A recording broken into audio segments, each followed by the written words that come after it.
আমার চ্যানেল ভাবের তরিতে সকলকে স্বাগত জানাই। অনেক সময় এমন হয় না, যখন আমরা মনে করি আর কোনো রাস্তা খোলা নেই, চারিদিক অন্ধকারে ঢেকে গেছে, তখন অপ্রত্যাশিতভাবে ফুটে ওঠে আশার আলো, আমাদের জীবনকে আবার পুরনো ছন্দে ফিরিয়ে নিয়ে যায়। আজ সেরকমই একটি গল্প, এক কাপ চা। চলুন দেখে নিই একটা খুবই সাধারণ চায়ের দোকান কিভাবে মানুষের জীবন বদলে দিতে পারে। তবে শুরু করি। রাত 8টা, কলকাতার গলি ঘেঁষে হালকা শীতল হাওয়া বইছে। ব্যস্ত শহর কিছুটা থেমেছে, কিন্তু টিপু থেমে নেই। কলেজের ফাইনাল ইয়ারের ছাত্র সে, সঙ্গে কিছু টিউশন করে সংসারে সাহায্য করে। আজ তার মন ভারী। বাবার ওষুধ শেষ হয়ে গেছে, টাকাও নেই। খালি পকেট নিয়ে সে বসে আছে তার প্রিয় চায়ের দোকানের সামনে। চায়ের দোকানটা খুব বড় কিছু না, কিন্তু মালিক পরেশ কাকার হাসি মুখ আর ধোঁয়া ওঠা চায়ের গন্ধ তাকে একরকম সান্ত্বনা দেয়। পরেশ কাকা বলল, কিরে টিপু, চা খাবি না? টিপু কৃত্রিম হাসি হেসে বলল, না কাকা, আজ না। পরেশ কাকা কিছু না বলে একটা কাঁচের কাপ টেবিলে রাখলো, গরম চা ঢেলে দিয়ে বলল, খা, আজ আমার ট্রিট। টিপু চা হাতে নিয়ে চুপচাপ বসে রইল।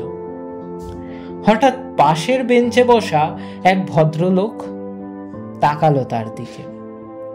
চোখে মুখে ক্লান্তি, কোটের বোতাম খুলে বসে আছেন।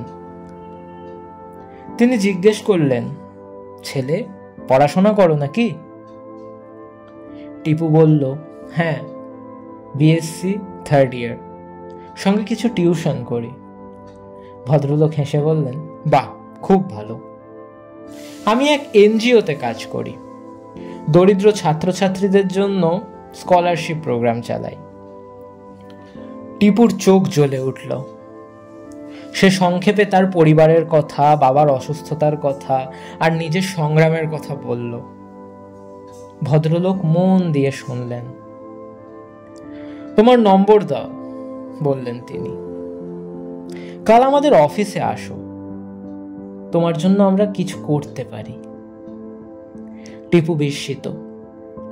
একটি সাধারণ চায়ের দোকান, এক কাপ চা আর অচেনা একজন মানুষ, এ যেন জীবনের মোড় ঘোরানো এক সন্ধ্যা।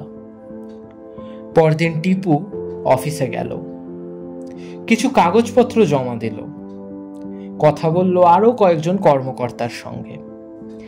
1 সপ্তাহের মধ্যে সে খবর পেল তার বাবার চিকিৎসার খরচ এবং তার পড়াশোনার খরচ একটি স্কলারশিপ থেকে বহন করা হবে।